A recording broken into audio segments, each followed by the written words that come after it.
Most common myths of the reverse mortgage. Myths and misconceptions abound, particularly in areas of conventional wisdom. There are many good-meaning people who try to share their wisdom, no matter how misguided. Please welcome Mr. Ted Butler.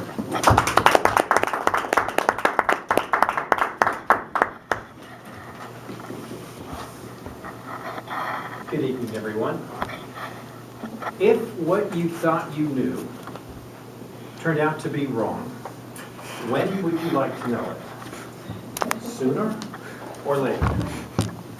Well, many times we find that we hold on to misconceptions, mainly because of all sorts of reasons, but one of the things that I've tried to do as I've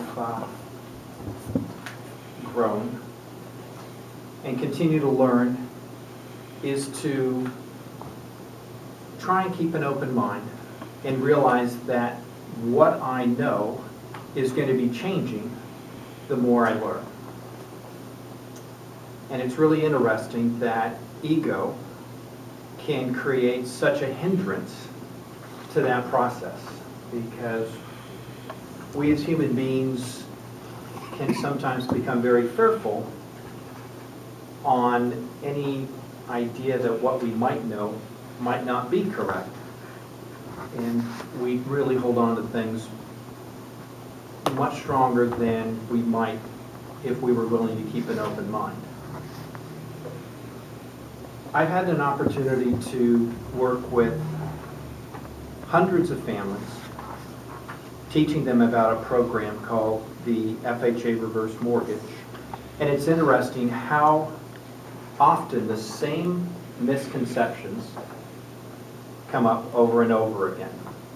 The first is, I lose my home. My second is, my heirs lose the home. And the third is, it's expensive. Well, I'm going to address some of those this evening.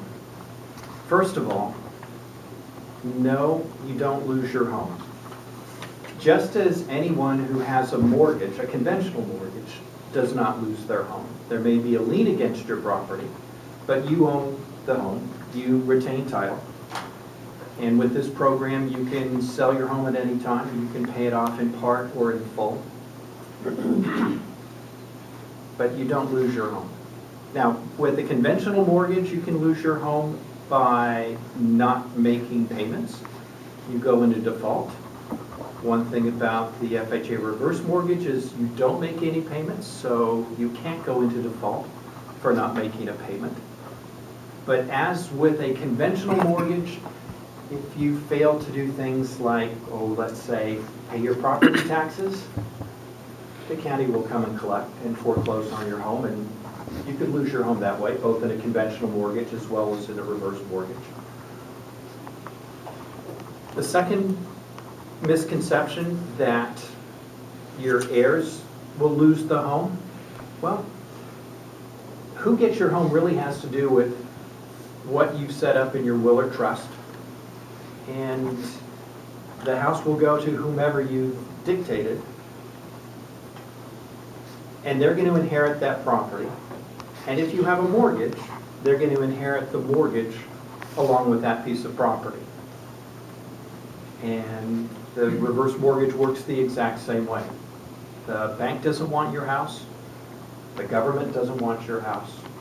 And there's a pretty high likelihood, believe it or not, that your kids probably don't want your house either. 9 times out of 10, we find that most children already have a home of their own, and are probably much more interested in any of the monetary value that that property might represent. So with a conventional mortgage, what they'll probably do is list the home for sale, pay off the amount owed, and then keep the cash proceeds. The exact same thing happens using the FHA reverse mortgage. The last point that we come across often is it's expensive. And one of the questions I always ask folks, or have them consider, is compared to what? Expensive is a relative term. And if you're going to compare it to its most common alternative, a conventional mortgage, it's interesting to realize that up until just recently, many people had no concept of what the cost of their conventional mortgage was because lending rules allowed banks and lenders to hide many of those fees and costs. That has changed, but it's never changed in regard to the FHA reverse mortgage. We've always been required to show every single fee and cost to the homeowner up front. That being said, the fees and costs are still there. You have to pay for things like an appraisal, title insurance, transfer and conveyance fees, the exact same fees and costs, even mortgage insurance is a part of the FHA reverse mortgage as it is with most conventional mortgages.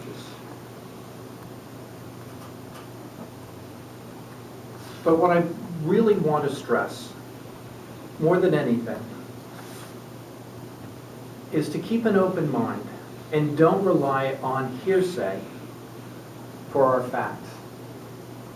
Many of us remember that game that we played in school called telegraph or telephone, where one person would pass to the other person the very specific sentence that our teacher had given us.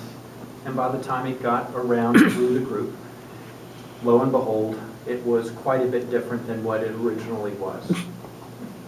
There's a lot of very good-meaning people out there who really do have your best interest at heart. But many people fail to take the necessary steps to actually get the facts. So I'll just encourage you to keep an open mind, to realize that maybe things that you hold closely as truths might not be complete or correct truths.